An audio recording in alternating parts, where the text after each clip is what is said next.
महेंद्रवरम वासियों को नमस्कार। मैं गोदावरी मां को प्रणाम करता हूं।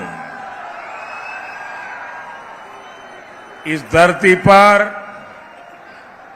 आदि कवि नन्नय्या ने तेलुगु का सबसे पुराना साहित्य रचा था। मैं देख रहा हूं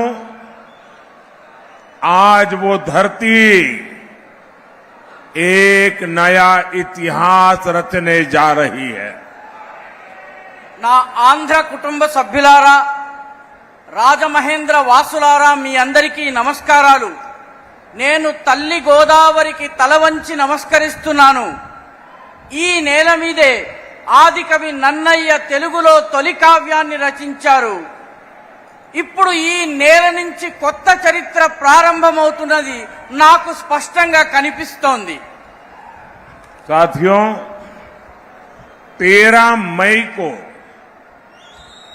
आप अपने वोट से आंध्र प्रदेश की विकास यात्रा का नया अध्याय शुरू करेंगे। लोकसभा चुनाव में तो एनडीए रिकॉर्ड बनाएगी ही, आंध्र विधानसभा में भी अगले 5 साल के लिए एनडीए सरकार तय हो जाएगी। ये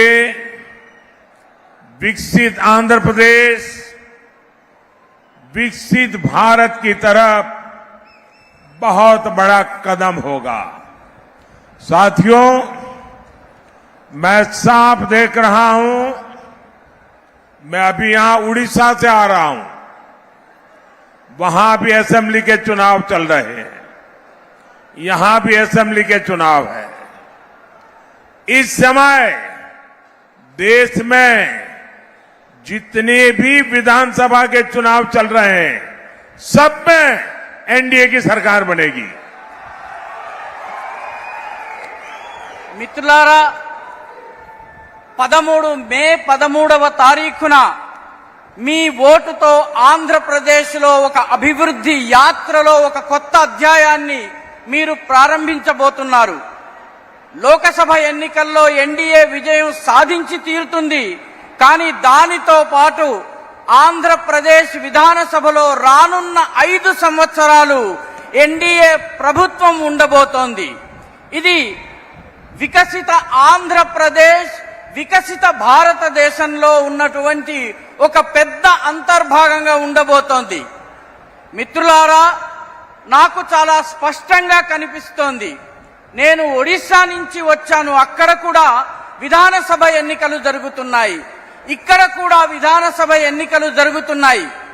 దేశం మొత్తం మీద ఎక్కడెక్కడ విధానసభ ఎన్నికలు జరిగాయో అన్ని చోట్ల ఎన్డీఏ ప్రభుత్వం ఏర్పాటు కాబోతోంది. साथियों, इस चुनाव में एक और कांग्रेस पार्टी है और दूसरी ओर वाईएसआर कांग्रेस है। कांग्रेस के नेता यहां नतीजों से पहले ही हार मान गए चुके हैं और आंध्र प्रदेश की जनता ने वाईएसआर कांग्रेस को भी पूरी तरह रिजेक्ट कर दिया है। आंध्र प्रदेश में वाईएसआर कांग्रेस को पूरे 5 इयर्स का अवसर मिला। इन्होंने ये 5 इयर्स भी बर्बाद किए और आंध्र को भी विकास में पीछे कर दिया। మిత్రులారా, ఈ ఎన్నికల్లో 2 ప్రమాదాలున్నాయి. ఒకటి కాంగ్రెస్ పార్టీ, రెండవది వైఎస్ఆర్ కాంగ్రెస్. కాంగ్రెస్ నాయకులు ఎన్నికల ఫలితాలు వెలువడడానికి ముందే పరాజయాన్ని అంగీకరించారు. ఆంధ్రప్రదేశ్లో ఉన్నటువంటి ప్రజానీకము వైఎస్ఆర్ కాంగ్రెస్ ని కూడా పూర్తిగా తిరస్కరించింది. ఆంధ్రప్రదేశ్లో వైఎస్ఆర్ కాంగ్రెస్ ప్రభుత్వానికి 5 సంవత్సరాలు అవకాశం లభించింది.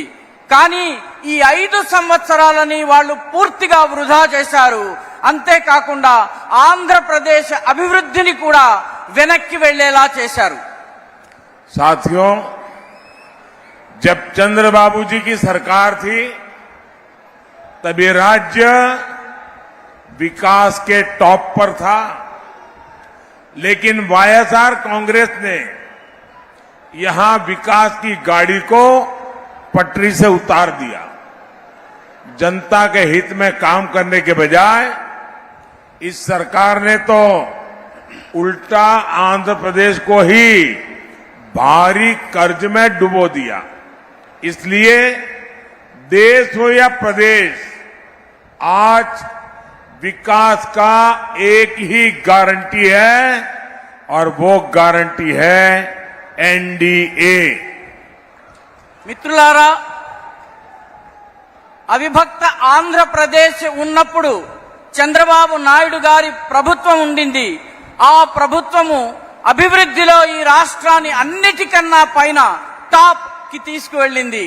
కానీ రాష్ట్రం ఏర్పాటైన తరువాత వైఎస్ఆర్ కాంగ్రెస్ ఈ అభివృద్ధి రథం ఏదైతే ఉందో దాన్ని పట్టాలు తప్పించింది.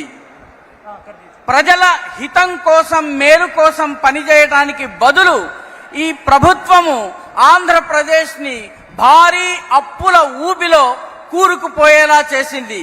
కాబట్టి దేశమైన, ప్రదేశమైన, దేశమైన, రాష్ట్రమైన నేడు అభివృద్ధికి ఉన్నటువంటి ఏకైక గ్యారంటీ ఎన్డీఏ. साथियों, आंध्र युवाओं और युवा टैलेंट का प्रदेश है। टेक्नोलॉजी में आपकी काबिलियत का लोहा पूरी दुनिया मानती है। इसलिए आज जब देश तेजी से आगे बढ़ रहा है तो आंध्र का तेजी से आगे बढ़ना उतना ही जरूरी है। लेकिन यहां की राज्य सरकार में ये उम्मीद बेकार है। डेवलपमेंट के नाम पर यहां काम 0 और करप्शन 100% हुआ है। यहां केंद्र सरकार के प्रोजेक्ट्स को डीले करके जनता के हित को डिरेल कर दिया है। इसलिए राज्य और केंद्र में जब एनडीए की डबल इंजन सरकार होगी तो सभी रुके काम पूरे होंगे।